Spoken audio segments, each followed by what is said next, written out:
Close your eyes for a moment and imagine you're floating 300 miles above Earth, looking down at a sphere that shouldn't exist. In all the cosmic darkness, in all the infinite cold silence of space, there's this one impossible blue marble spinning through the void. And here's what makes me catch my breath every single time I think about it. We're not just looking at a planet. We're looking at the only known place in the entire universe, where the universe has become aware of itself. Every mountain, every ocean, every microscopic creature is part of something so statistically improbable that mathematicians have trouble even calculating the odds. Tonight, I'm going to share with you 100 wonders of this planet, 100 reasons why Earth isn't just our home, but possibly the most extraordinary phenomenon in existence. And as you listen, as you drift towards sleep, I want you to feel something shift inside you, a quiet recognition that you're not separate from these wonders. You are made of them. You are one of them. Let me tell you why I created this particular journey for you tonight. For years, I've watched people scroll through their phones, consuming fact after fact about our planet, nodding along, maybe feeling a momentary spark of interest before moving on to the next thing. But facts without context, without emotional resonance, without the story that connects them to your actual lived experience, they just float away like dust. They don't change anything. And I realized something important. We don't need more information about Earth. We need transformation through Earth. We need to feel in our bones, in our blood, in the quiet moments before sleep, that we belong to something ancient and magnificent and ongoing. Tonight isn't about memorizing trivia. It's about falling asleep with a different relationship to the ground beneath your feet, the air in your lungs, the water in your cells.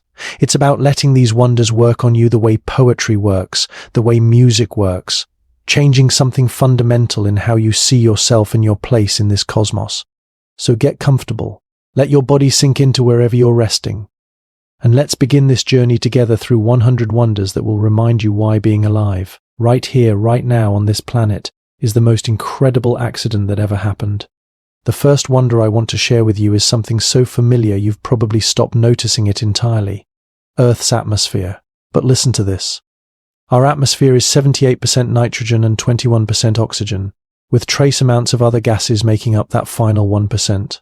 That might sound random, but it's one of the most perfect recipes in the universe.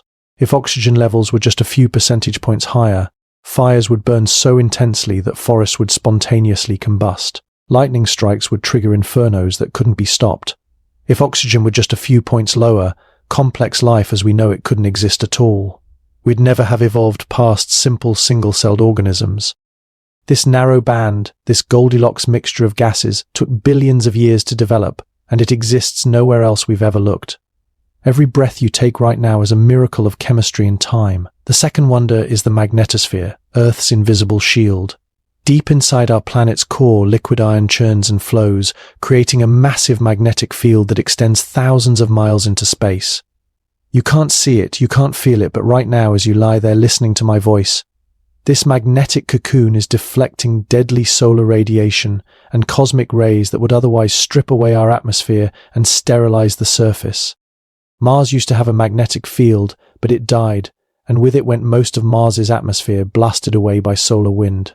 Earth's magnetosphere is the reason we still have weather, oceans, life. It's the reason you exist. And when those solar particles do interact with our magnetic field near the poles, they create one of the most beautiful phenomena in nature, the aurora borealis and aurora australis, the northern and southern lights. Curtains of green and purple and red dancing across the sky, visible proof that we're protected, that our planet is actively keeping us alive. The third wonder is water in its 3 states. Earth is the only planet in our solar system where water exists naturally as a solid, liquid and gas, all at the same time on the surface. Ice caps at the poles, liquid oceans covering 71% of the surface, water vapor in the atmosphere creating clouds and weather.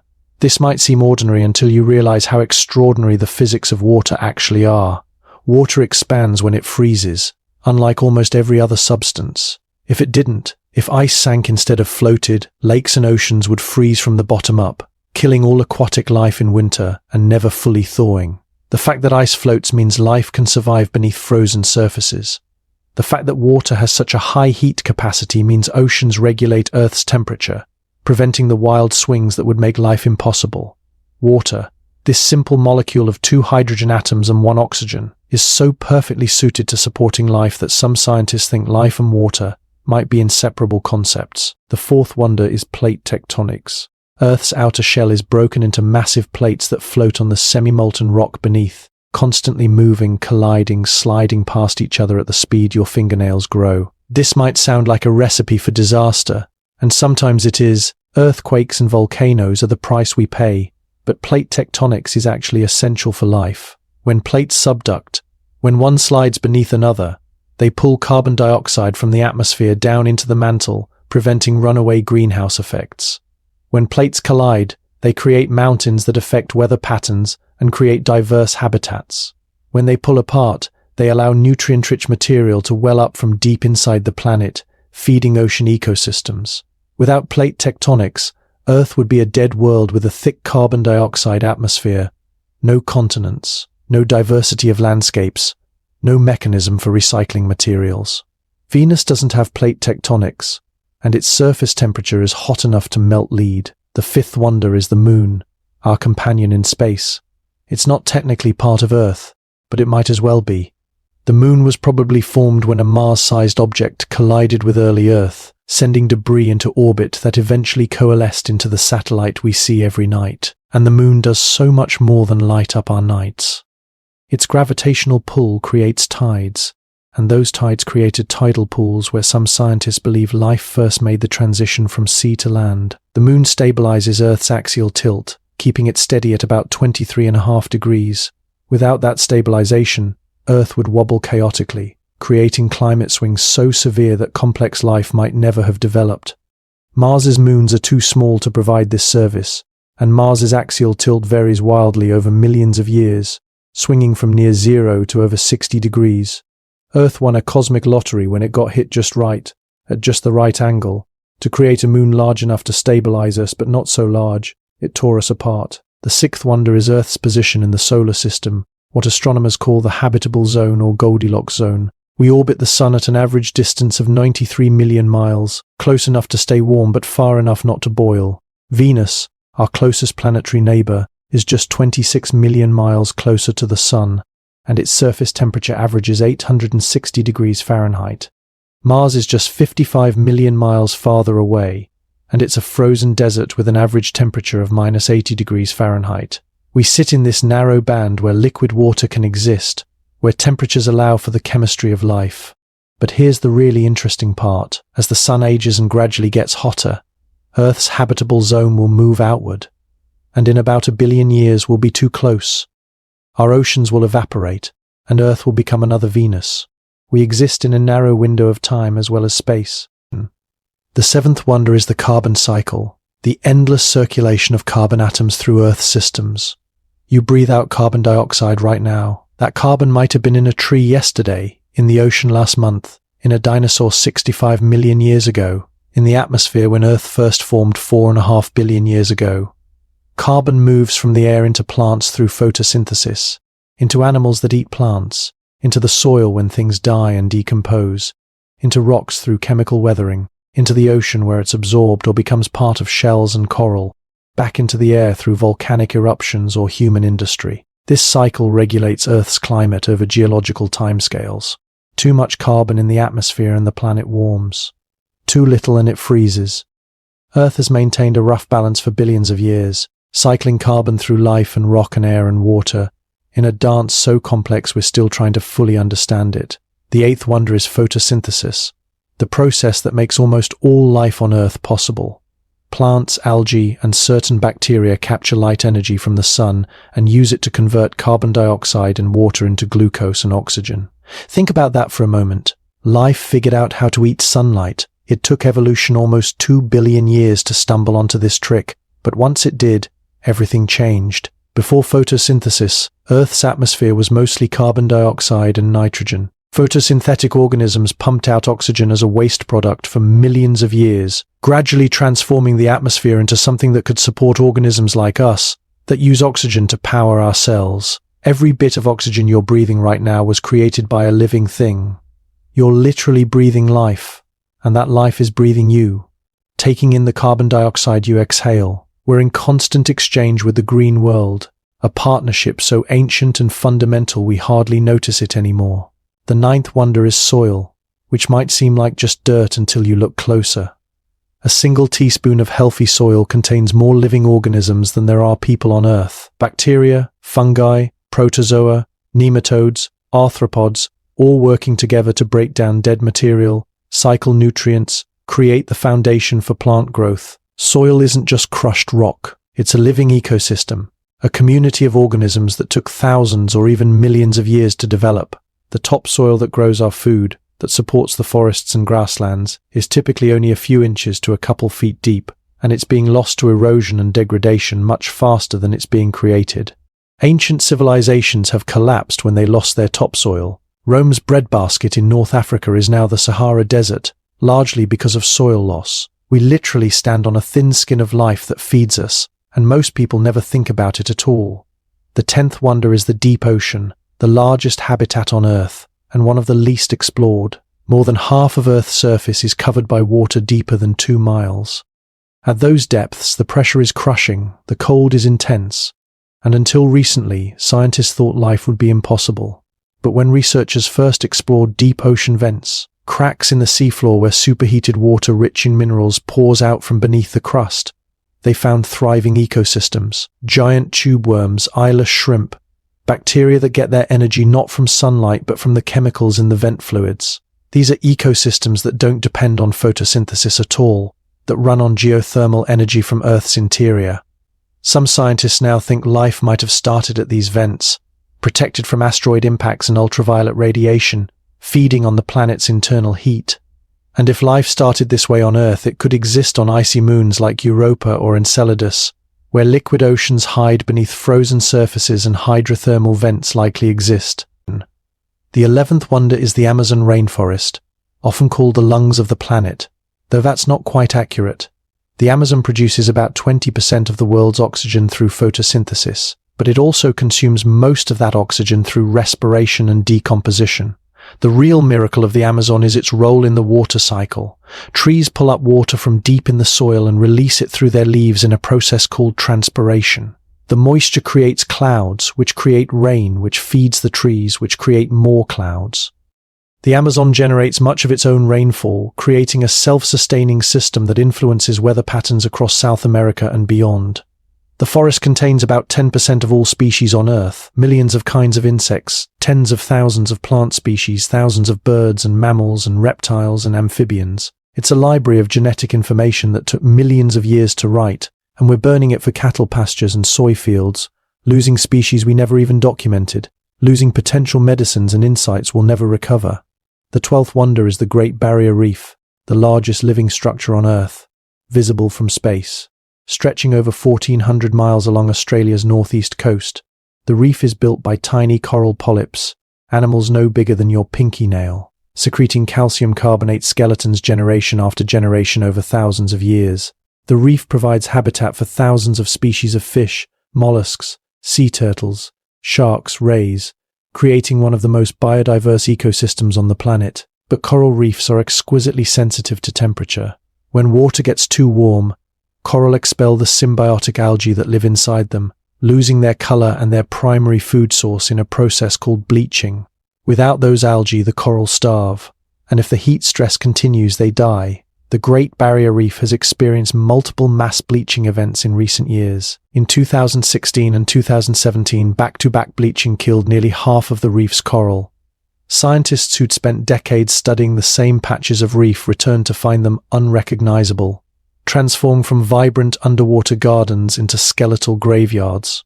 Some researchers reported breaking down in tears underwater, grieving for ecosystems they'd devoted their lives to understanding. What makes this particularly heartbreaking is the timescale. Coral reefs are ancient, slow-growing structures. Some coral colonies on the Great Barrier Reef are hundreds of years old, meaning they were alive when Captain Cook first sailed past Australia, when the American Revolution was just beginning. A single coral head might grow only a centimeter per year, building its calcium carbonate skeleton grain by grain, year after year, century after century. And then, in a single summer of abnormal heat, it can die within weeks. We're not just losing individual coral, we're losing entire reef ecosystems, complex three-dimensional structures that serve as nurseries for fish, barriers protecting coastlines from storms, sources of food and income for millions of people. We're losing genetic diversity that might hold keys to coral adaptation, to resilience we haven't yet discovered. The ocean absorbs heat slowly, reluctantly, like a massive thermal battery. This means there's a lag between atmospheric warming and ocean warming, between the carbon we emit and the full ocean response. Even if we stopped all emissions today, the ocean would continue warming for decades, continuing to stress coral reefs that have already been pushed to their limits. But here's something that offers a glimmer of complexity in this darkness. Not all coral are equally vulnerable. Some species, some individual colonies, show remarkable resilience to heat stress. Scientists are racing to understand why, to identify the genetic traits or symbiotic partnerships or microbiome differences that allow certain coral to survive where others die. This isn't just academic curiosity. This is survival strategy. Researchers are identifying what they call supercorals, individuals that have survived multiple bleaching events, that continue to thrive in warming waters while their neighbors perish. These survivors are being studied intensively, their genetic code sequenced, their symbiotic algae analyzed, searching for the secret of their endurance. Some reefs, particularly those in naturally variable environments, seem better equipped to handle temperature swings. Coral in tidal pools that experience daily temperature fluctuations, reefs near river outflows where conditions constantly shift. These populations have been training for climate change, in a sense adapting to instability over generations. They're not invincible, but they're tougher, more flexible. And that flexibility might be teachable. Scientists are now attempting something that sounds like science fiction: assisted evolution. They're breeding heat-tolerant coral in laboratories, crossing survivors with survivors, accelerating natural selection in controlled conditions. They're cultivating resilient strains of symbiotic algae and introducing them to vulnerable coral populations. They're even experimenting with probiotics for coral, beneficial bacteria that might help them cope with stress. It's controversial work. Some argue we're playing God with ecosystems we barely understand. Others counter that we've already played God by transforming the planet's climate. Now we're simply trying to help life adapt to the world we've created. The debate is valid, but it's also in many ways beside the point. Because whether we choose to intervene or not, coral reefs as we've known them are changing. The question isn't whether they'll transform, but whether they'll survive the transformation. And this brings us to something uncomfortable that we need to sit with for a moment. There's a real possibility that the coral reefs of the future will be fundamentally different from the ones we have today, less diverse, dominated by hardier, less spectacular species, more monotonous, still functional as ecosystems perhaps, but diminished, ghosts of what they were. And it's not just about the number of species, it's about the relationships between them, the intricate dependencies that took millions of years to evolve. Think about it this way. A coral reef isn't just a collection of fish and corals. It's a web of interactions so complex we're still trying to map them all. The parrotfish that scrape algae off the coral, keeping it healthy. The cleaner wrasses that service other fish, removing parasites. The sharks that patrol the edges, shaping where and how other species behave. Remove one thread, and the whole tapestry begins to unravel. We're seeing this happen in real time. Caribbean reefs that once bustled with life now feature the same few hardy species repeated endlessly. The specialists, the creatures adapted to specific niches, vanish first. They're replaced by generalists. The ecological equivalents of pigeons and rats. Survivors, yes, but not the same. I read about a study from the Amazon recently. Researchers tracking bird populations over decades noticed something unsettling. The total number of birds hadn't changed much, but the composition had shifted dramatically.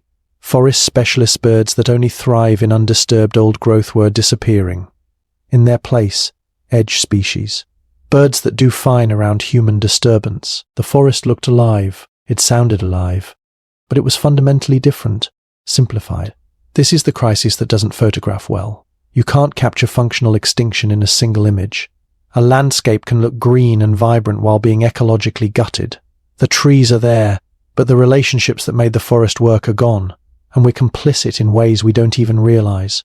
That palm oil in your cookies, your shampoo, your processed foods, it's come from somewhere. Often from cleared rainforest in Indonesia or Malaysia. Orangutans lose their homes. Tigers lose their prey. The soil loses its ancient microbiomes, all for a cheap, versatile fat. Or consider the ocean.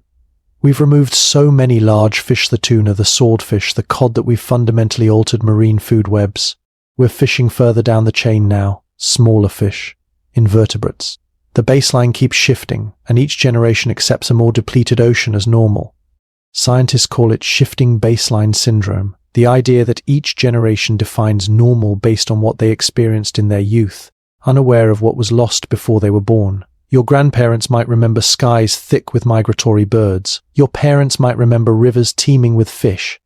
You might remember forests that seemed endless. Your children will remember something less and think it's just how things are, because that's what we do. We normalize, we adapt, we tell ourselves stories that make the loss bearable. There's a term for this, actually. Shifting baseline syndrome. It means each generation accepts the environment they're born into as normal, regardless of how degraded it is compared to what came before. Your grandfather might have seen rivers so thick with salmon you could walk across their backs. Your father saw fewer fish, but still enough to make a living. You see occasional spawning runs and think that's abundance. Your daughter will see photos in textbooks and assume they were exaggerated. Nobody's lying. Nobody's even particularly wrong. We're all just calibrating normal based on our own experience. And here's the thing that really gets me. We're not just normalizing environmental decline. We're normalizing the psychological state that comes with it. We're raising children who've never known a world without climate anxiety, who factor ecological collapse into their life plans the way previous generations factored in marriage or retirement, who assume the future will be harder than the present, not easier. That's not normal, or at least it wasn't. For most of human history, parents expected their children to have better lives than they did. That was the whole point, the engine that drove everything. Now we're not so sure. And we don't talk about what that uncertainty does to us, how it changes the way we love, the way we hope, the way we decide whether to have children at all. I've heard young people say they won't bring kids into this world, and older people respond with the same tired platitudes. Every generation thinks the world is ending. People have always been pessimistic about the future, but those responses miss something crucial. This time, the data agrees with the pessimism. The scientists aren't saying maybe, they're saying definitely unless. And that unless is getting heavier every year. The window for action isn't closing, it's closed. We're already living in the future we were warned about, and perhaps that's the hardest truth to sit with. Not that we didn't know, but that knowing changed nothing. We're watching the collapse in real time, narrating it, documenting it, while simultaneously ordering next-day delivery and planning summer vacations. The cognitive dissonance has become so normalized that we don't even register it anymore. There's a term for this, apocalypse fatigue, when the end of the world becomes background noise, when catastrophe is so constant that it loses its power to move us. We scroll past flooded cities the same way we scroll past puppy videos. Both register for about 3 seconds before our thumb keeps moving. The algorithm doesn't distinguish between tragedy and entertainment, it just wants engagement. And we're so tired. That's the part nobody wants to admit. We're exhausted from caring about everything all the time. The climate crisis, political chaos, social injustice, economic inequality, pandemics, wars, the list is endless, and the problems are massive, and our individual capacity to affect change feels microscopic. So we do what humans have always done when faced with overwhelming existential dread. We compartmentalize. We shrink our circle of concern down to something manageable. Our family, our neighborhood, our next paycheck, our weekend plans. It's not that we don't care. It's that caring about everything means effectively caring about nothing. The human brain wasn't designed to hold the weight of global catastrophe while also remembering to buy milk and respond to work emails. But here's where it gets complicated, because that compartmentalization, that narrowing of focus, is exactly what allows the larger systems to continue unchecked. Our survival mechanism has become complicit in our collective demise. We're not villains in this story, we're just tired. And the thing about systemic problems is that they're specifically designed to make individual action feel pointless. You can't recycle your way out of a crisis created by 100 corporations. You can't vote your way out of a system funded by those who benefit from its dysfunction. The game is rigged, and we all know it. And we're still being told that if we just try harder, consume more consciously, make better choices, somehow that will be enough. It won't be. The truth is, the system doesn't need you to believe in it anymore. It just needs you to participate. It needs you to keep showing up, keep working, keep consuming, keep pretending that your minor adjustments matter, while the infrastructure of inequality gets reinforced with every transaction you make. We've been conditioned to think that our power lies in our purchasing decisions, that we vote with our dollars. But here's the thing about voting with your dollars: people with more dollars get more votes. It's not democracy. It's plutocracy with a sustainability logo slapped on it, and the companies know this. They've studied the psychology. They understand that if they can make you feel like you're part of the solution, you'll stop demanding actual change. If they can convince you that buying their organic cotton t-shirt made in a fair trade facility is activism, you won't organize, you won't protest, you won't demand systemic transformation. You'll just keep shopping, but with a slightly better feeling about it. This is the genius of modern capitalism. It doesn't suppress dissent anymore, it monetizes it. It packages rebellion and sells it back to you. Your anger at corporate greed? There's a documentary subscription for that. Your concern about workers' rights? Here's an ethically made phone case. Your despair about the future? Try this mindfulness app, first month free. Every genuine movement for change gets absorbed, rebranded, and turned into a market segment. Feminism becomes girl boss culture and pink merchandise. Environmentalism becomes luxury electric cars and expensive reusable water bottles.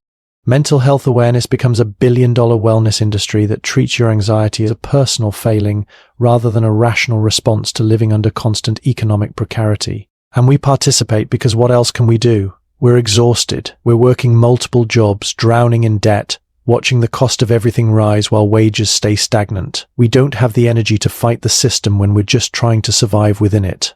And that exhaustion, that's not an accident. That's a feature, not a bug.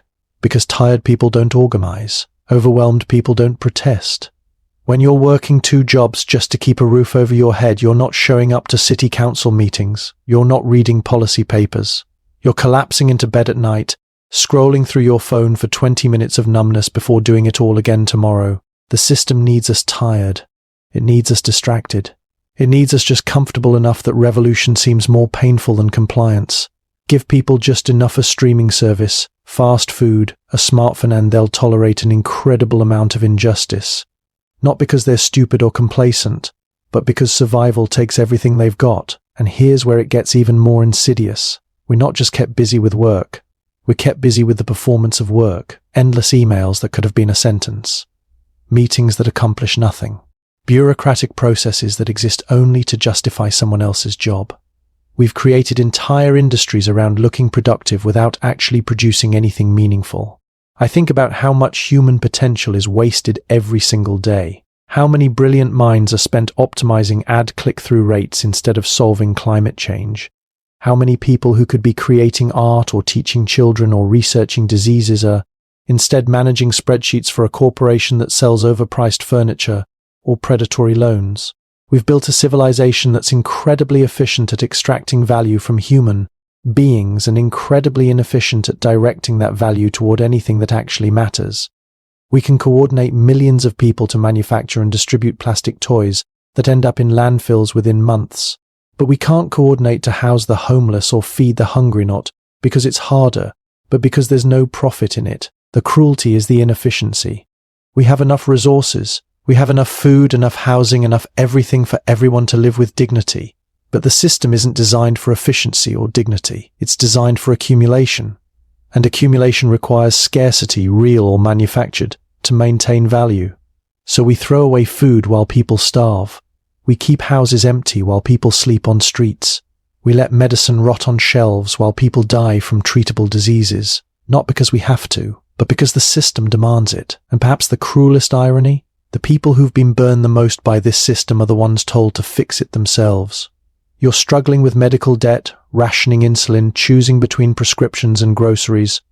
And the advice you get is, shop around for better prices, negotiate with your hospital, become a healthcare consumer, as if you have time to compare prices while you're having a heart attack, as if you can negotiate when the alternative is dying. They've turned patients into shoppers and then blamed us when we can't afford what's in the cart.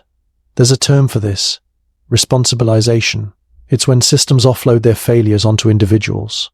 When the structures that should protect us collapse and suddenly it's our job to navigate the rubble. Can't afford your medication. Should have been a better negotiator. Insurance denied your claim.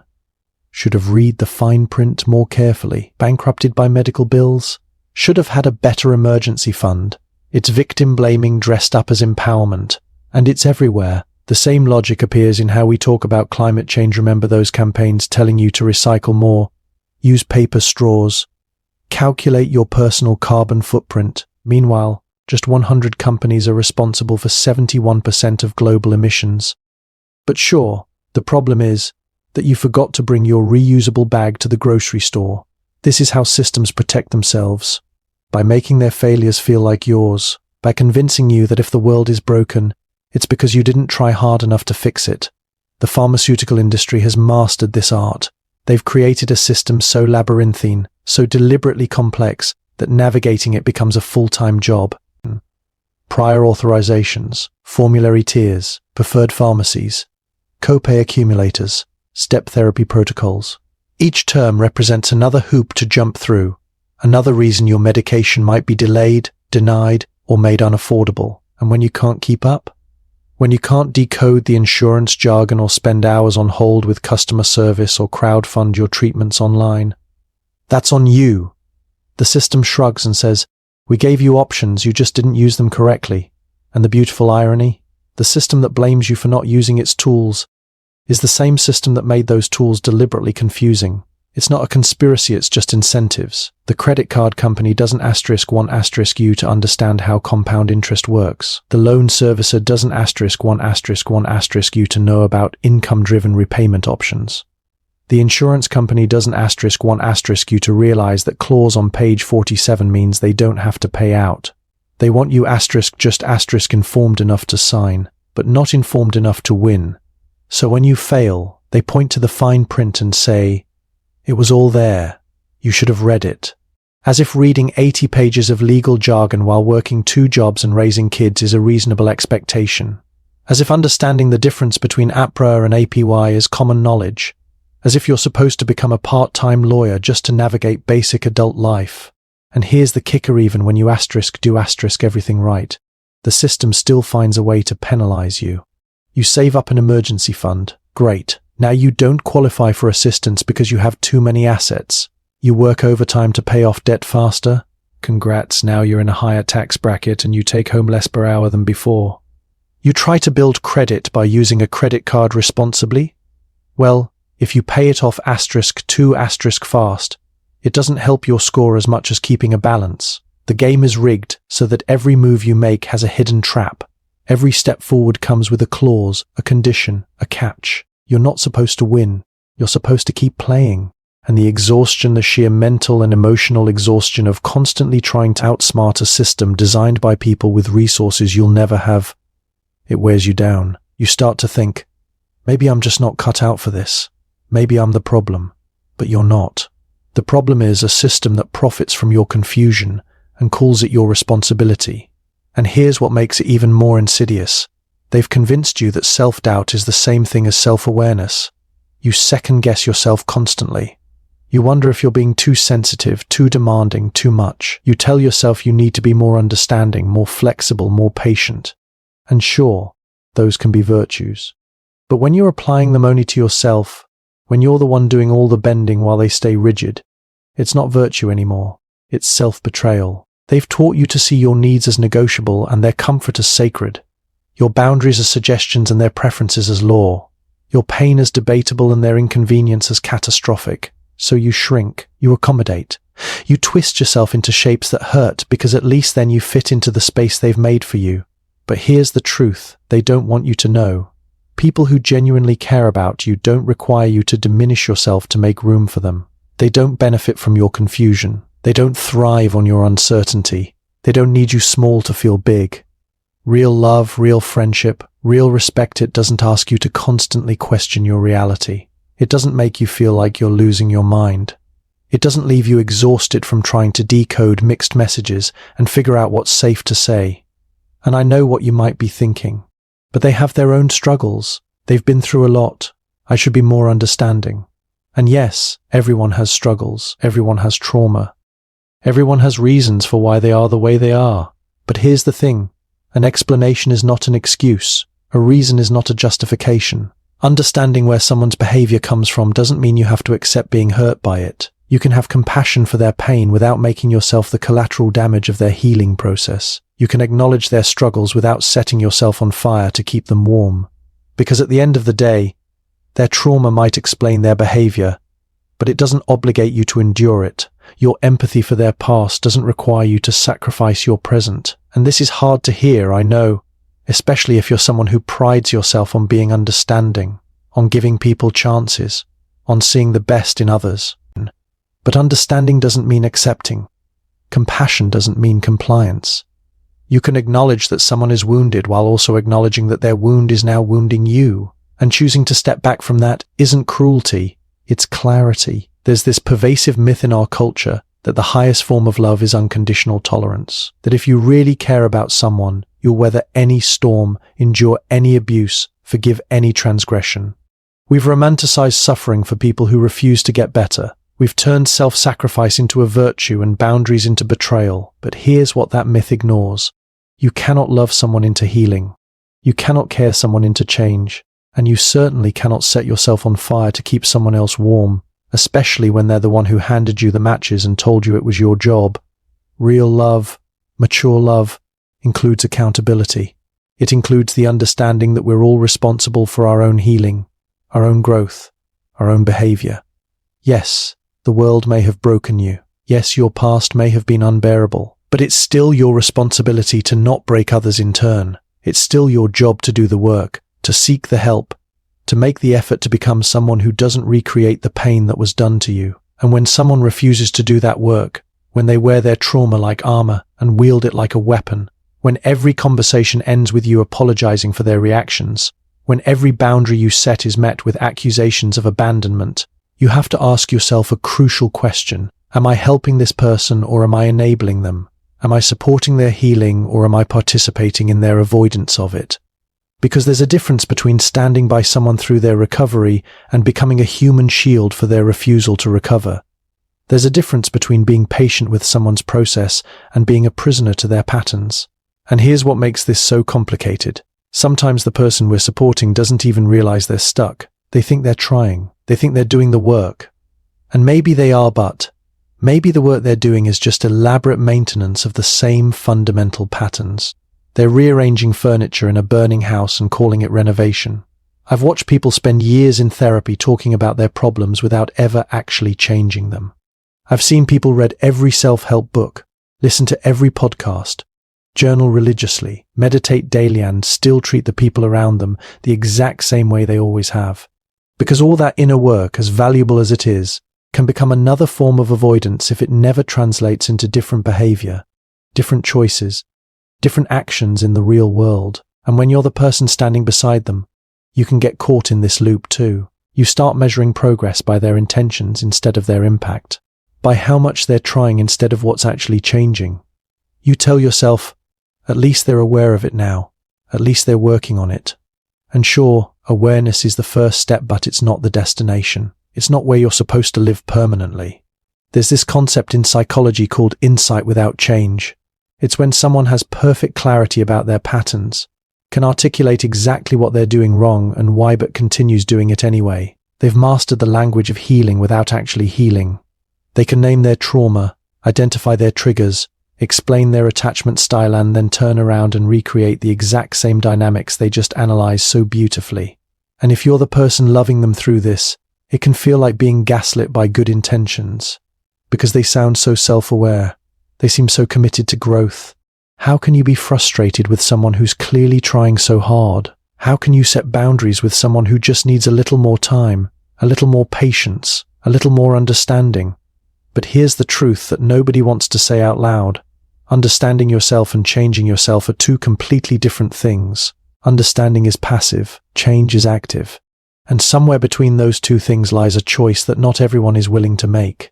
Think about it like this. You can understand that you're afraid of heights. You can trace it back to childhood. You can identify the exact moment it started. You can explain in vivid detail how your body responds when you look over a balcony. You can understand it completely. But understanding it doesn't mean you're willing to stand at the edge. It doesn't mean you're ready to climb the ladder. Understanding and doing are separated by a chasm that knowledge alone can't cross.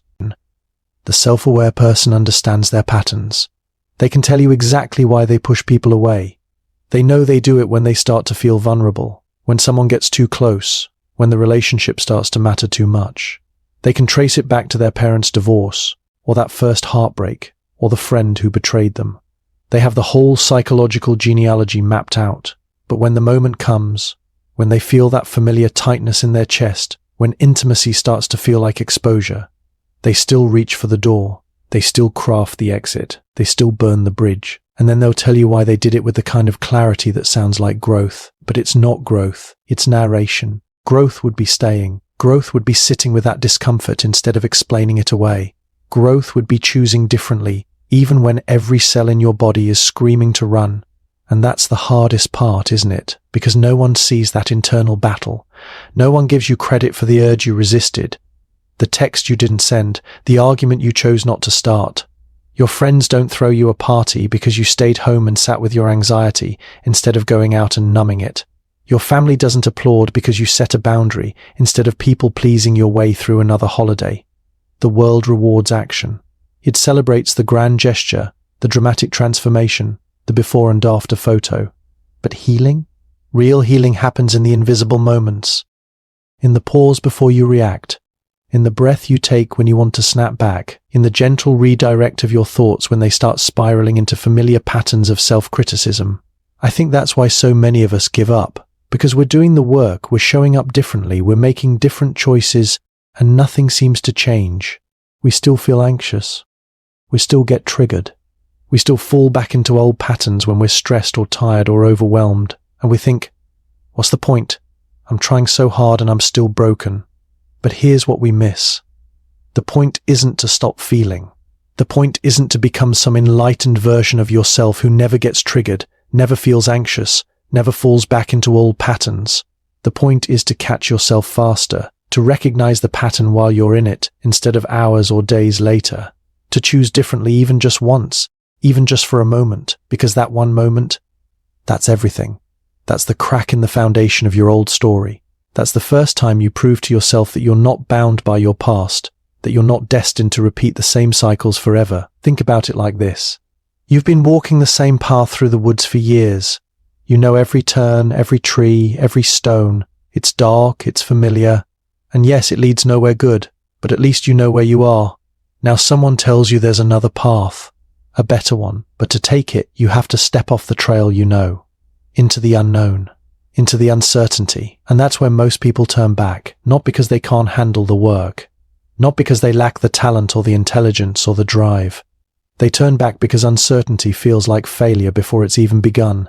We're taught to have a plan, to know the steps, to see the path laid out from A to Z before we take a single step forward. But here's what nobody tells you about the people who actually make it.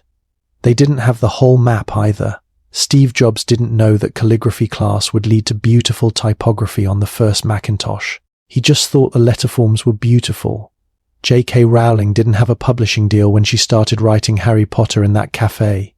She just had a story that wouldn't leave her alone. The Wright brothers didn't have government funding or engineering degrees, or a guarantee that human flight was even possible. They just had a bike shop and an obsession. Every single person who's ever done something worth remembering started in the same place you are right now, standing at the edge of what they knew, looking into what they didn't. And they jumped anyway, not because they were fearless, but because they realized something fundamental. The cost of staying safe was higher than the cost of trying. Think about that for a second. What does it cost you to stay exactly where you are? To keep doing what you've always done? To play it safe for another year, another 5 years, another decade? It costs you the version of yourself you could have become. It costs you the stories you'll never tell your grandchildren because you never lived them. It costs you that quiet voice inside that whispers, "What if?" every time you see someone else doing what you dreamed about. And here's the thing about regret: it doesn't visit you when you try and fail. It visits you when you never try at all. Because failure gives you data. It gives you experience. It gives you stories and scars and lessons that make you sharper, wiser, more resilient. But staying safe, that gives you nothing except the growing weight of unlived potential. The people who changed the world weren't the ones who played it safe. They were the ones who looked at comfort and said, "Not enough." Steve Jobs got fired from his own company. J.K. Rowling was rejected by 12 publishers. Oprah was told she was unfit for television. Every person you admire has a resume of failures that would make most people quit before lunch. But here's what separated them from everyone else. They understood that failure isn't the opposite of success. It's the cover charge. It's the price of admission to the arena where real life happens. You can stand outside that arena your whole life, watching through the fence, telling yourself you're being smart, being careful, being realistic, or you can pay the price, walk through the gate, and actually live. Because the truth is, regret doesn't come from the things you tried that didn't work out. It comes from the things you never tried at all. It comes from the conversations you didn't have, the trips you didn't take, the career you didn't chase, the person you didn't tell how you felt. Those are the ghosts that haunt you at 3 in the morning when you're 70 years old and suddenly realize you spent your entire life in the waiting room.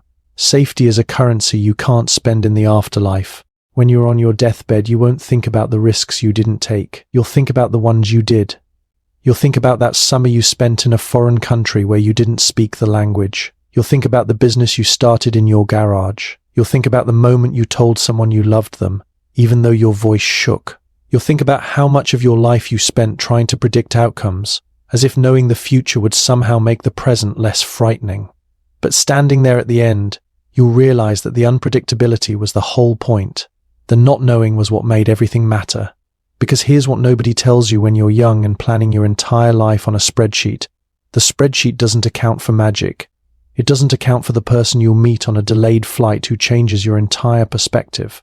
It doesn't account for the book you'll randomly pick up that rewires your brain. It doesn't account for the failure that redirects you towards something better than you could have imagined. The spreadsheet doesn't have a column for serendipity, for coincidence, for the universe conspiring in your favor in ways you'll only recognize years later. You'll remember the job you didn't get that devastated you at the time, and you'll smile. Because if you'd gotten that job, you never would have been in the coffee shop where you met your best friend. You never would have taken the different path that led you to the work you actually loved. You'll remember the relationship that ended and felt like the end of the world, and you'll understand that it wasn't the end of anything, it was a beginning disguised as an ending. It was the universe saying, not this, something else, something better. Trust me. Standing there at the finish line, you'll see your life not as a series of successes and failures, but as a series of redirections. Every closed door was actually an arrow pointing you somewhere you needed to go. Every disappointment was actually protection from something that wasn't meant for you. The rejections that stung, the plans that fell apart, the dreams that didn't come true in the way you expected. They'll all make sense. Not in a everything happens for a reason kind of way, because sometimes bad things happen for no reason at all. But in a I wouldn't be who I am without all of it kind of way. You'll think about the moments when you were certain you were behind, when everyone else seemed to be moving forward and you felt stuck, when your friends were getting promotions and you were still figuring out what you even wanted to do, when people were getting married and you were still healing from your last heartbreak. And you'll realize there was no race, there was never a race. Everyone was just telling their own story at their own pace, and comparison was just a way to miss your own plot. You'll stop asking yourself why you're not further along, and start asking what you actually want your life to feel like, not look like, feel like. Because here's what nobody tells you. The people who seem to have it all figured out, they're winging it too. They're just better at editing their highlight reel. They're just more practiced at hiding the drafts, the failures, the nights when nothing makes sense. I remember interviewing someone once who had this incredibly successful career, published author, speaking engagements, the whole thing. And off the record, they told me they still Googled how to adult at least twice a week. They still felt like they were faking it, still wondered when someone would figure out they didn't actually know what they were doing. And that's when it hit me. Everyone's an imposter. Everyone's making it up as they go. The only difference is some people have convinced themselves they're supposed to look certain, so they perform certainty. They wear confidence like armor. But underneath, same doubts, same questions, same middle of the night, what am I doing with my life moments. The turning point isn't when you finally have all the answers. It's when you stop pretending you're supposed to. It's when you can say, I don't know, without feeling like a failure. When you can admit you're still figuring things out without adding, I know I should have this together by now. Because should is a violent word. It's a word that weaponizes every choice you didn't make, every path you didn't take, every version of yourself you're not. And when you drop the should, something shifts. You start making decisions based on what actually matters to you, not what you think is supposed to matter. You start choosing things because they align with your values, not because they'll look good on paper or sound impressive at a dinner party. You begin to realize that the life you're building doesn't need to make sense to anyone but you. And that realization, that quiet permission you give yourself to stop performing your life for an invisible audience, it changes the texture of your days in ways that are hard to articulate but impossible to ignore. You notice it in small moments, the way you stop justifying your weekend plans to coworkers, the way you can enjoy a simple meal without photographing it, the way you stop mentally rehearsing explanations for choices that don't actually require anyone's approval but your own. There's this strange paradox that happens when you stop trying to optimize your life for external validation. You actually become more interesting, not in the curated, carefully branded way that social media trains us to aspire to, but in the textured, genuine way that comes from actually living according to your own curiosity rather than someone else's blueprint. Because here's what nobody tells you about authenticity. It's not a destination you arrive at after enough therapy or self-help books or meditation retreats. It's a practice. A daily choice to notice when you're performing versus when you're simply being. And some days you'll get it right, and some days you'll catch yourself mid-performance, and that's okay too. The people who truly matter in your life, they're not looking for your highlight reel. They're not measuring your worth by your productivity or your accomplishments, or how well you've kept up with some imaginary standard. They're just there, in the messy middle of real life with you, finding meaning in the actual moments rather than the curated versions. And slowly, almost imperceptibly, you start to build a life that feels like it fits.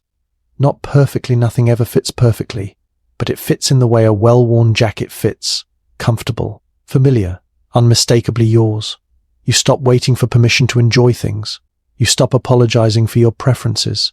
You stop explaining why you like what you like or want what you want. You just live, with all the awkwardness and imperfection and beautiful mundanity that living actually entails. This isn't about becoming selfish or indifferent to others. It's about recognizing that you can't pour from an empty cup, can't show up authentically for anyone else if you're constantly abandoning yourself to meet expectations that were never really yours to begin with. Think of it this way. We spend so much time building elaborate performances of who we think we should be that we forget what it actually feels like to just exist, to breathe without calculating whether we're breathing correctly, to laugh without wondering if it's the right volume or duration, to feel sad on a Tuesday afternoon for no particular reason and not immediately pathologize it or turn it into content or search for the productivity hack that will eliminate all inconvenient emotions from our repertoire. There's this exercise I've found helpful, though it feels almost absurdly simple. Before responding to someone, before agreeing to something, before making a decision based on what sounds impressive or responsible or spiritually evolved, pause just for a second and ask yourself, what do I actually want here? Not what would make me look good, not what would make them happy, not what the version of me I'm performing would choose. What do I, the person underneath all the performance, actually want? The answers might surprise you. They might be smaller than you expect, more specific, more honest, less flattering perhaps, but infinitely more real. You might discover that you don't actually want to go to that party you said yes to, that you don't care about keeping up with that hobby everyone assumes is still your passion, that the career trajectory you've been grinding toward feels like someone else's dream that you accidentally inherited, that the friendship you've been maintaining out of loyalty or history has become a weight rather than a connection. And here's the uncomfortable truth. Acting on those realizations, choosing yourself, will disappoint people. It will. There's no way around it. When you stop being the dependable one who always says yes, someone will have to be disappointed. When you stop molding yourself to fit their expectations, they'll have to adjust their image of who you are. When you set a boundary, enforce a limit, choose your own needs over their comfort, there will be friction, but the alternative is disappearing, becoming a composite sketch of everyone else's preferences, a people-pleasing hologram that looks like a person but has no core, no center, no actual self making actual choices. And that's terrifying in a different way than loneliness. Loneliness hurts, but at least you're still there to feel it. At least there's still a you that exists, that wants connection, that aches for it. But when you've optimized yourself into non-existence, when you've become so agreeable, so adaptable, so perfectly molded to every situation that there's nothing left underneath, that's when you look in the mirror one day and don't recognize the person staring back. That's when you realize you've been performing so long you've forgotten what you actually think, what you actually want, what you actually asterisk or asterisk beneath all the personas. I think about this with the language we use now. Building your personal brand, curating your aesthetic, optimizing your social presence. Notice how sterile that sounds, how corporate, how completely divorced from the messy, contradictory, beautifully flawed reality of being human. You're not a brand. You're not a product to be optimized and marketed. You're a person with thoughts that don't make sense together, feelings that contradict each other, desires that pull you in opposite directions. And that's not a bug. That's not something to fix or smooth out or edit away until you're palatable enough for mass consumption. That's being asterisk alive asterisk. That's being asterisk real asterisk. That's the whole chaotic, uncomfortable, magnificent point. The people who've made the biggest impact on your life, who made you think differently, feel differently, see the world differently, they weren't the ones who said exactly what you wanted to hear. They were the ones who said something asterisk true asterisk, something that maybe made you uncomfortable, something that challenged you or surprised you or showed you a perspective you'd never considered. They were the ones who dared to have edges, to be specific rather than universal, to risk being wrong or unpopular or misunderstood. Because here's what we forget: authenticity isn't comfortable, not for you and not for the people around you. When you're genuinely yourself, some people won't like it. Some people will be confused by it. Some people will actively push back against it. And that's how you know it's working, because real transformation doesn't look like what most people expect. They're waiting for you to become more palatable, more digestible, more like the version of you they've created in their minds. And when instead you become more yourself, more solid, more unwilling to perform for their comfort, it registers as a problem to be solved. You'll notice this especially with people who used to get easy access to your energy. The friends who called only when they needed something. The family members who expected you to manage their emotions. The colleagues who counted on your silence. When you start setting boundaries, when you start saying no without apologies or elaborate justifications, when you stop being available for drama that doesn't serve you, they don't see it as growth. They see it as you being difficult. And here's what makes it complicated. Sometimes these people genuinely care about you. This isn't always about manipulation or bad intentions. Sometimes people resist your growth because they're scared. Scared of losing you. Scared of what your changes mean about their own stagnation. Scared that if you can change this much, it highlights how little they've been willing to change themselves. I watched this happen with someone close to me. She started therapy, started doing real work on herself, started recognizing patterns she'd been repeating for decades. And her mother kept saying things like, "I liked you better before, and therapy is making you cold, and you're not the sweet girl I raised anymore." And what she meant was, "I liked you better when you absorbed my anxiety, when you made yourself smaller so I could feel bigger, when you prioritized my comfort over your own growth." That's the quiet truth nobody tells you about healing. Sometimes the people who say they love you will resist your growth the hardest, not because they don't care, but because your healing disrupts the equilibrium they've grown comfortable with. Your dysfunction served a purpose in the system. And when you remove yourself from that role, the whole structure wobbles. I've seen this play out in friendships too. You start going to therapy, setting boundaries, choosing yourself more often. And suddenly that friend who always leaned on you gets distant or angry.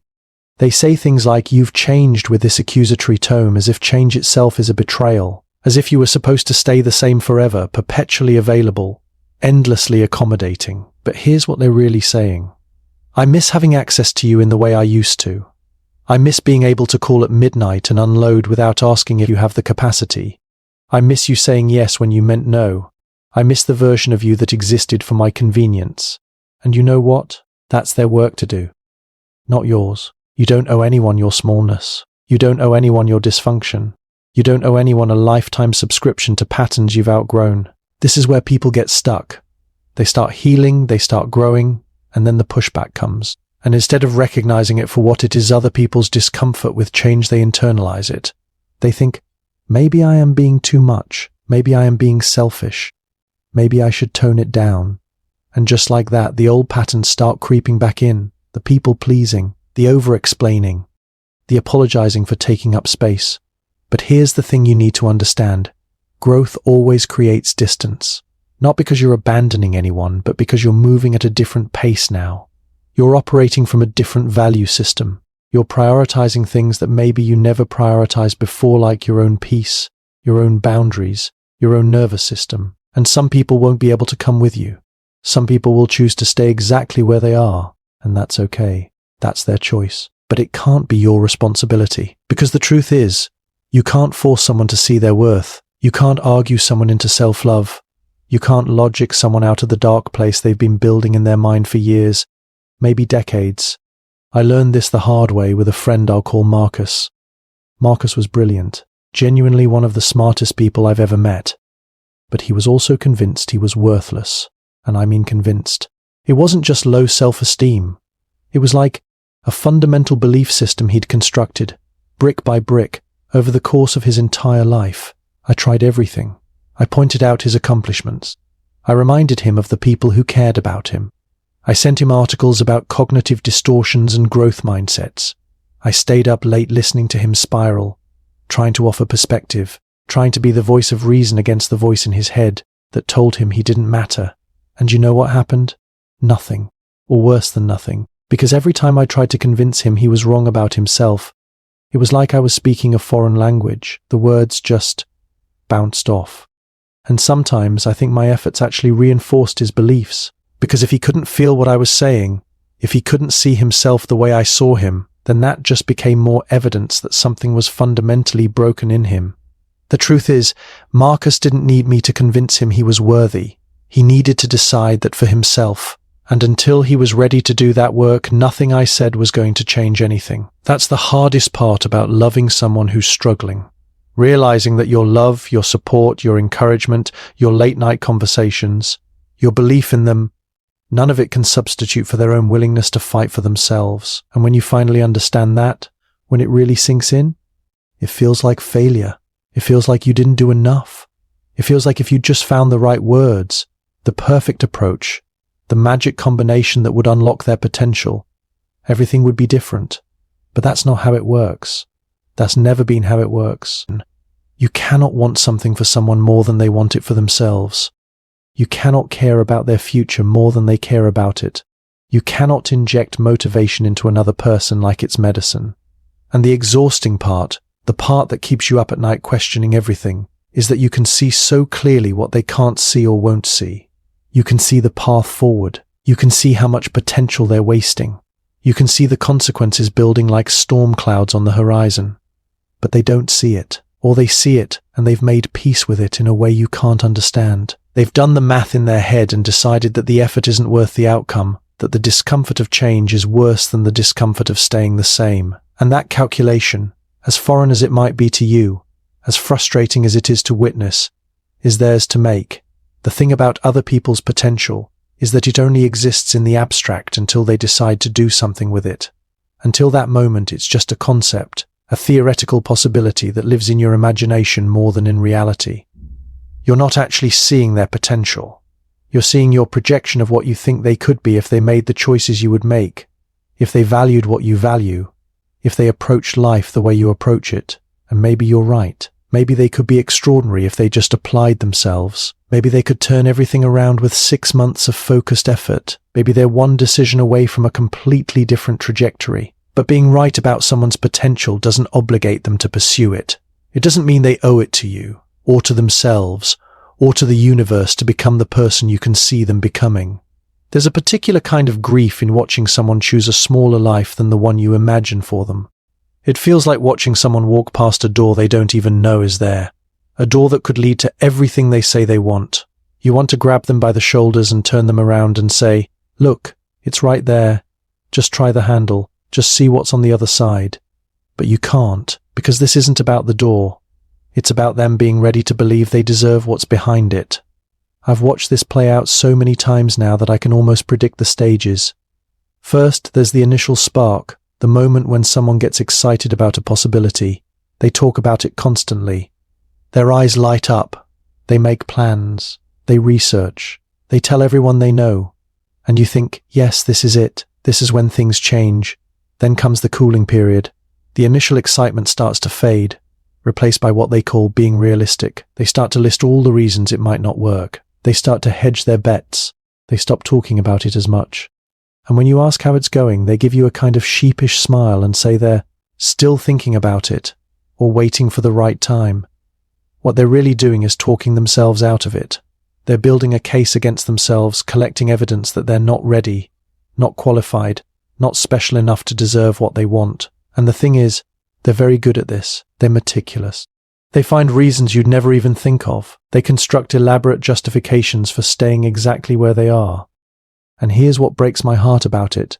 They do this because they think it's wisdom. They think they're being smart, being cautious, protecting themselves from disappointment. They don't realize they're just practicing a very sophisticated form of self-sabotage, because the truth is, there's never a right time. There's never a moment when you'll feel completely ready, when all the stars align, when every piece falls perfectly into place.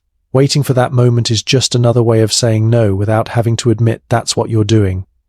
I think about this friend I had who wanted to be a writer. She talked about it for years. She had notebooks full of ideas, beginnings of stories, character sketches, scenes that came to her in dreams. She was genuinely talented. The stuff she showed me was good, really good, but she never finished anything. She'd start a story, get 20 pages in, then decide it wasn't working. She'd come up with a new idea, get excited about that one instead, abandon the first one. She had a folder on her computer called Unfinished that had dozens of documents in it, and every time she abandoned a project, she'd tell herself the same thing. This just means I haven't found the right idea yet. The next one will be the one. But here's what was really happening. Sarah wasn't struggling because her ideas weren't good enough. She was struggling because she'd never learned how to push through the messy middle of anything. She'd never developed the skill of staying with something when it stopped being exciting and started being work. Because that's the thing nobody tells you about creativity, about building anything meaningful. The beginning is always exciting. Your brain is flooded with dopamine. You can see the finished project in your mind. Everything feels possible.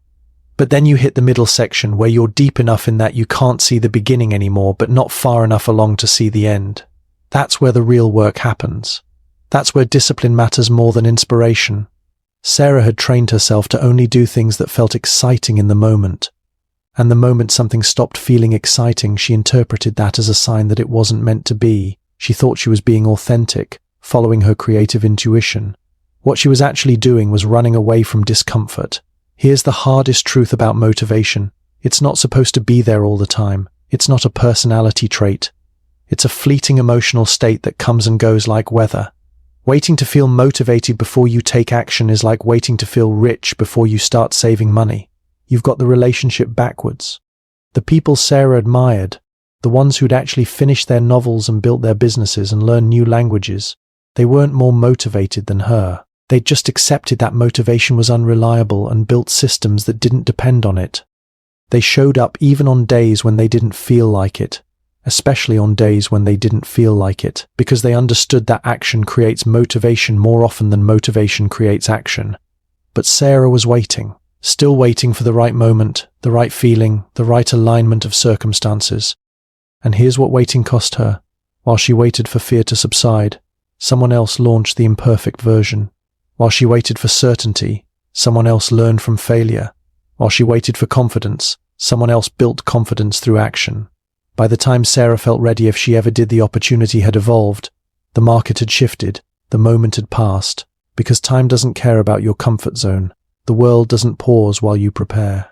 Every day you wait is a day someone else moves forward, and I know this feels harsh. I know part of you wants to defend the waiting, to explain why your situation is different, why you need more time, more knowledge, more something.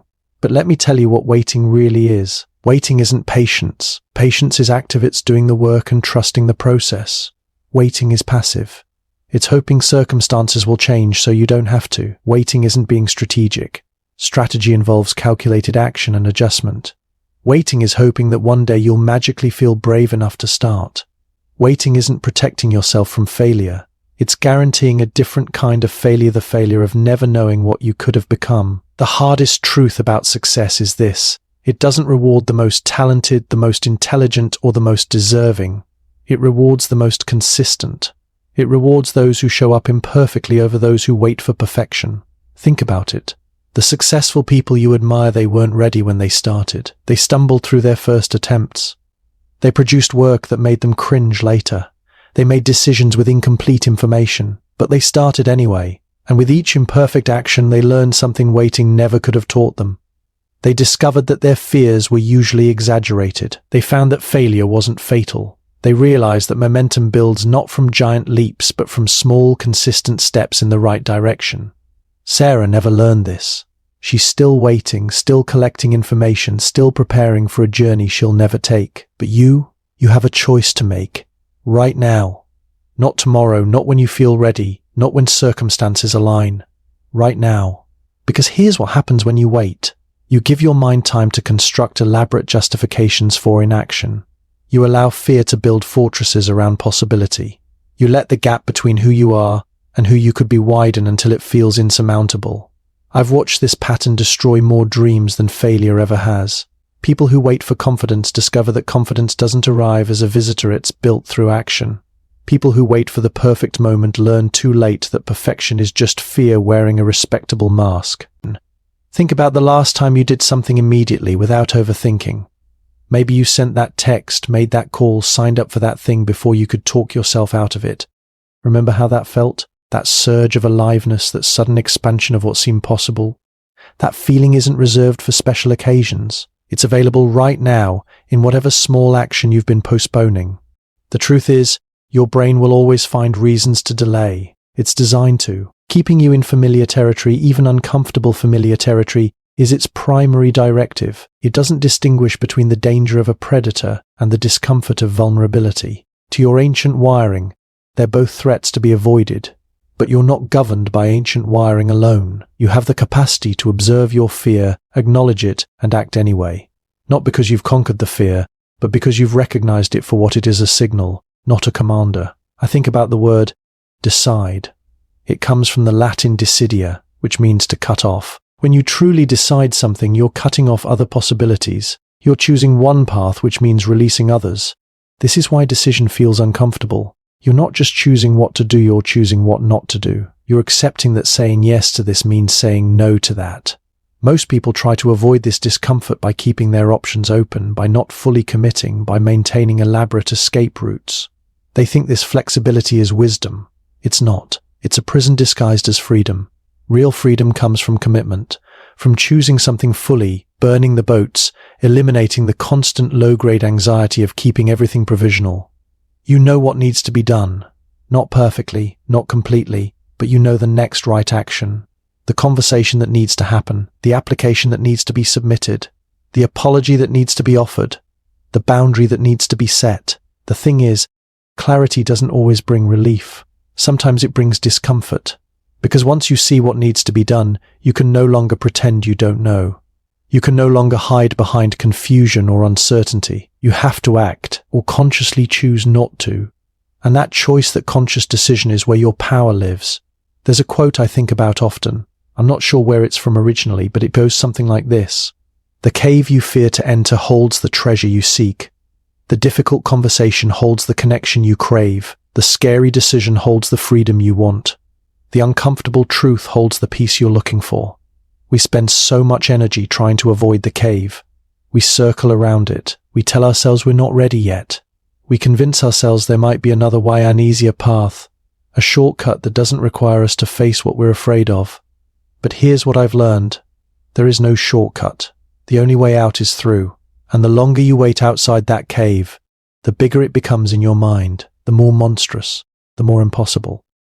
But when you finally step inside, when you finally have that conversation, make that decision, speak that truth, you often discover that the cave was never as dark as you imagined. Sometimes the thing you've been avoiding for months takes 10 minutes to address. Sometimes the conversation you've been dreading actually brings you closer to someone rather than pushing them away. Sometimes the decision that felt impossible becomes obvious once you stop resisting it. I'm not saying it's easy. Clarity demands courage. It asks you to act in alignment with what you know to be true, even when it's uncomfortable, even when it disappoints people, even when it means letting go of something you've been holding onto for dear life. But here's the alternative. You can continue to live in that foggy place where everything feels uncertain and nothing feels resolved, where you're technically moving but not really going anywhere, where you're technically alive but not really living. Most people choose that fog. They choose the comfort of confusion over the discomfort of clarity, because confusion gives you permission to stay where you are. It gives you an excuse not to act. But clarity? Clarity demands something from you. And that's exactly why it's so powerful. Because clarity isn't passive. It's not something that just happens to you while you're scrolling through your phone or waiting for inspiration to strike. Clarity is active. It's intentional. It's the result of asking better questions and being willing to sit with uncomfortable answers. You want clarity about your career. Then you have to ask, what do I actually want from my work? Not what sounds impressive. Not what my parents hoped for. Not what pays the most. What do I want? What kind of days do I want to live? What kind of problems do I want to solve? You want clarity about your relationships? Then you have to ask, who do I become around this person? Do they make me more myself or less? Do I feel expanded or diminished? Am I staying out of love or out of fear? You want clarity about your future? Then you have to ask, if I keep doing exactly what I'm doing right now, where will I be in 5 years? And is that somewhere I actually want to go? These aren't easy questions, and that's the point. Clarity doesn't come from easy questions. It comes from the questions that make you shift in your seat, the ones that make you pause mid-sentence, the ones you've been avoiding because you already know the answer, and the answer requires change. And here's what I've noticed about people who have real clarity, people who seem to move through life with purpose and direction. They're not smarter than everyone else. They're not luckier. They're not more talented. They're just more honest. They're honest about what's working and what isn't. They're honest about what they want and what they don't. They're honest about what they're afraid of and what they're running toward. And that honesty, that brutal, uncomfortable, liberating honesty, is what creates the space for clarity to emerge. Because you can't have clarity and self-deception at the same time. They're incompatible. One drives out the other. Think about the last time you had a moment of real clarity. Chances are, it came after you finally admitted something to yourself, something you'd been dancing around for weeks or months or years. Maybe you admitted that you weren't happy. Maybe you admitted that you'd been making excuses. Maybe you admitted that you knew what you needed to do. You were just scared to do it. And in that moment of admission, everything suddenly became clear. Not easy, clear. Because here's what I finally understood. Grief doesn't need to be conquered. It needs to be lived with asterisk. There's a difference between those two approaches that changes everything. For months I'd been treating my sadness like an enemy at the gate, something to defend against, something to strategically outmaneuver. I'd wake up each morning already braced for battle, armed with my positive affirmations and my carefully curated playlist of uplifting songs. And every night, I'd collapse into bed feeling like I'd lost another skirmish in a war I couldn't seem to win. But what if it wasn't supposed to be a war at all? I started thinking about it differently. What if grief was less like an invader and more like a house guest? An unwelcome one, sure. One who shows up unannounced, rearranges your furniture, and eats all the good snacks. But still a presence that needed to be acknowledged rather than barricaded against. So I tried something radical. I stopped fighting it, not in a defeated way, not in a lie down and let the sadness wash over me way, but in a, okay, you're here, I see you, let's figure out how to exist in the same space kind of way.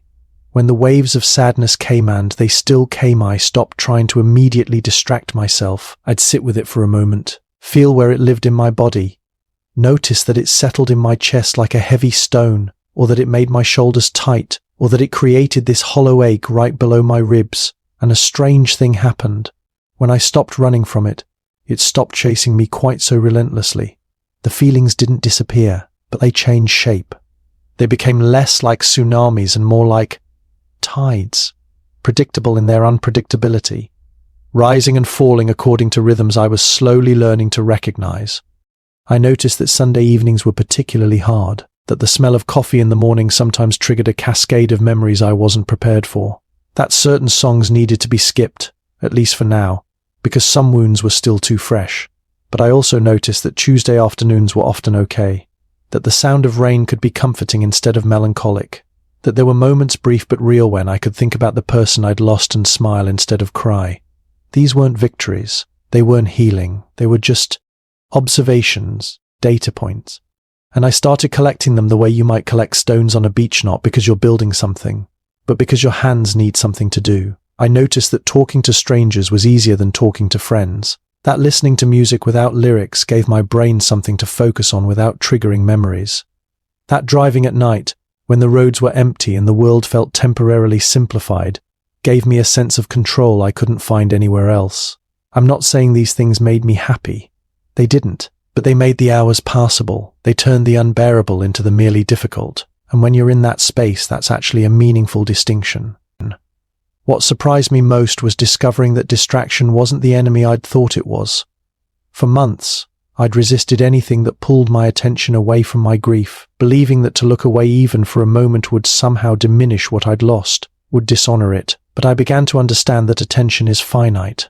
That emotional intensity, however profound, cannot be sustained at maximum levels indefinitely. The human nervous system isn't designed for that. At some point it will force you to look away, not because you've forgotten, but because you've reached capacity.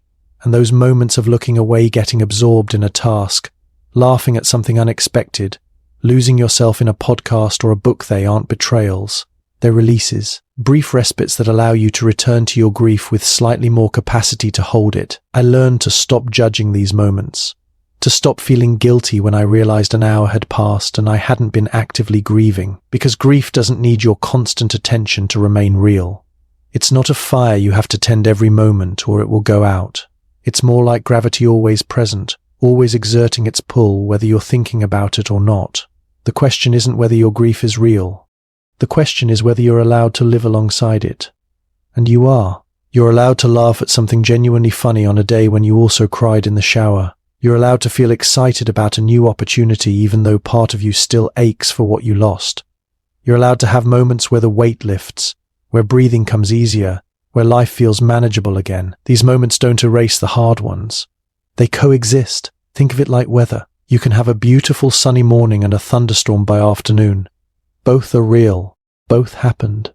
The sunshine doesn't invalidate the rain that came later. The storm doesn't mean the morning never existed. Your emotional landscape works the same way. You can hold multiple truths simultaneously. You can miss someone deeply and still enjoy your lunch. You can be heartbroken about an ending and still look forward to tomorrow. You can carry loss and hope in the same pocket. This isn't compartmentalization. It's not denial or avoidance. It's integration. It's learning that grief isn't a state you're trapped in, it's an experience you're moving through. And moving through something doesn't mean leaving it behind. It means learning to walk while carrying it. Learning which days it feels heavy and which days you barely notice its weight. Some people will tell you there's a timeline, 6 months, a year, 2 years. As if grief operates on a schedule. As if healing happens in predictable increments like a software update loading 1 percentage point at a time. But that's not how it works. You don't heal in a straight line. You don't wake up one morning and find yourself magically okay. You heal in spirals. You circle back to the same feelings at different altitudes. You revisit the same pain with different perspectives. And sometimes often, actually you heal by forgetting to grieve for a while, by getting so absorbed in something else, so caught up in the present moment, that the loss doesn't have your attention. And then you remember, and there's this strange guilt, this feeling that you've betrayed something sacred by simply living. But that's not betrayal. That's exactly what you're supposed to do. Your story doesn't end when someone else's chapter closes. It just keeps going, pages turning, words forming, because you're still here and the world still spins. There's this strange guilt that comes with moving forward, like you need permission to feel good again. Like happiness is somehow disrespectful to what came before. But grief and joy aren't enemies. They're just different weather systems passing through the same sky. You can miss someone deeply and still laugh at a stupid joke. You can honor a memory and still make new ones. The heart has more capacity than we give it credit for. I think about those moments when you catch yourself smiling and then immediately feel bad about it. That split second of happiness followed by shame, as if you're supposed to stay frozen in that moment of loss forever, a monument to pain. But that's not love. That's not tribute. That's just suffering for the sake of suffering. The people who truly loved you would never want that. They wouldn't want their absence to become your prison. They'd want you to keep growing, keep experiencing, keep becoming whoever you're meant to be. Because that's what love actually is, wanting someone's life to flourish, even when you can't be part of it anymore. Moving forward doesn't erase the past. It doesn't diminish what was real. You're not deleting chapters when you write new ones. You're not betraying old love by finding new joy. The story just gets longer, more complex, more layered with experience. And maybe that's the point. Maybe we're supposed to accumulate these moments, these people, these versions of ourselves, until we're walking around with whole libraries inside us. Some days you'll feel guilty anyway. That's okay too. Guilt is just love with nowhere to go, searching for a purpose, trying to prove it still matters. But you don't have to prove anything. The love was real. The loss was real. And your life continuing forward is also real. All of it can be true at once. You're allowed to outgrow pain. You're allowed to remember someone without letting that memory define every moment going forward. You're allowed to build a life that they're not in, and still carry them with you in the ways that matter. That's not betrayal. That's survival becoming something more. That's you choosing life over and over again, even when it feels complicated or strange or wrong. And here's what I've learned, sitting with people in those quiet moments when the defenses finally come down. The guilt you carry isn't proportional to what you did. It's proportional to what you needed. The person who finally left after years of trying gets swallowed by guilt. The person who bailed after 6 months and never looked back often sleeps just fine. It's not because one loved more or betrayed worse. It's because one of them needed permission they never received from themselves or anyone else. You needed to survive. You needed to breathe. You needed to stop drowning. And because those needs felt selfish in a world that taught you to set yourself on fire to keep others warm, you turned those needs into crimes against your own character. But survival isn't selfish. It's the baseline requirement for everything else. Think about it this way. When you're on an airplane, they tell you to put on your own oxygen mask first. Not because you matter more than the person next to you, but because you can't help anyone if you're unconscious. Your relationship was a cabin losing pressure, and you were turning blue trying to save someone who was either refusing their mask or demanding you share yours until you both suffocated. Walking away wasn't abandonment. It was reaching for oxygen. And yes, maybe you could have done it differently. Maybe you could have communicated better, tried harder, sought help sooner. Maybe there were moments where you were unkind or unclear or too scared to speak your truth plainly. You can acknowledge all of that and still recognize that staying was slowly killing something essential in you. Both things can be true. You could have handled aspects better, and leaving was still the right choice. Those aren't contradictions. They're the messy reality of being human in impossible situations. The guilt wants you to believe it's binary. Either you're blameless or you're the villain. Either they destroyed you or you destroyed them. But real life doesn't work in binaries. Real life is you doing your best with limited tools and incomplete information, trying to honor both your compassion and your need to keep existing. And sometimes often those two things can't coexist in the same space anymore. So the guilt sits there trying to convince you that good people don't leave, that love means staying, that your discomfort was the price of admission you should have kept paying, but good people leave impossible situations all the time. Love sometimes means releasing what's hurting you both, and your discomfort wasn't a price, it was a warning signal you finally bravely decided to heed. You didn't betray yourself by leaving. You honored yourself by choosing truth over performance. And that choice, the one that felt like falling, was actually the moment you finally stood up. Let's talk about something nobody prepares you for. The strange grief that comes after doing the right thing. You leave the relationship. You set the boundary. You walk away from what was slowly erasing you. And instead of feeling liberated, you feel lost. This is where recovery gets complicated. Because we expect relief to arrive immediately, like opening a window in a stuffy room. But sometimes, what rushes in first isn't fresh air, it's the full awareness of how long you've been suffocating. You might find yourself crying at unexpected moments. Not because you missed the relationship exactly, but because you're finally feeling everything you postponed while you were surviving it. The anger you couldn't afford to access. The sadness you didn't have bandwidth for. The loneliness you were already experiencing but couldn't name while you were still technically together. This delayed emotional processing isn't regression. It's not evidence you made the wrong choice. It's your nervous system finally feeling safe enough to release what it's been holding. Think of it like this. Imagine clutching something burning hot. Your entire focus narrows to one thing, holding on, not dropping it, getting through the moment. You don't feel the full pain while you're gripping it because your system is in crisis mode. It's only after you finally let go, after your hands are empty and safe, that the burning fully registers. The aftermath hurts more acutely than the emergency itself because you finally have the safety to feel it. That's what happens after you leave. The absence creates space for presence with your actual feelings, your actual experience, your actual self, and here's what makes this particularly disorienting. You might find yourself romanticizing what you left behind. Your brain, exhausted from the intensity of change, starts editing the memories. It highlights the good moments and softens the painful ones. Suddenly you're remembering the early days, the occasional tenderness, the potential you once believed in. This isn't your intuition telling you to go back. It's your nervous system craving the familiar, even when the familiar was harmful. Your brain doesn't distinguish between comfortable and good. It just knows the new situation requires more energy, more adjustment, more uncertainty, and sometimes it mistakes exhaustion for regret. You might find yourself replaying old conversations in your mind, editing them, searching for hidden meanings in things that were said years ago. You'll wonder if you misunderstood, if you overreacted, if maybe you were the problem all along. This is your brain trying to create a narrative that makes the pain make sense. But here's what actually happens. When you're exhausted from building something new, when you're lonely in your growth, when no one's there to witness how hard you're trying, your mind will offer you a revision of the past. It'll show you highlight reels.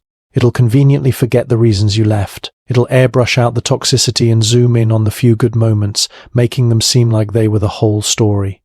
This is why people go back, not because it was actually better, but because the brain, when overwhelmed, will always choose the known disaster over the unknown possibility. It's a survival mechanism gone wrong. Your nervous system can't tell the difference between life-threatening danger and emotional discomfort. So when you're building a new life, struggling with new boundaries, sitting alone on a Friday night because you're no longer willing to settle, your body interprets that as danger. And it screams, go back to what's familiar, even if what's familiar was slowly destroying you. But here's the truth you need to hold on to, even when it feels impossible. That pull you feel isn't love. It's not intuition. It's not a sign you made a mistake. It's withdrawal. It's your system recalibrating. It's the same thing an addict feels when they're getting clean.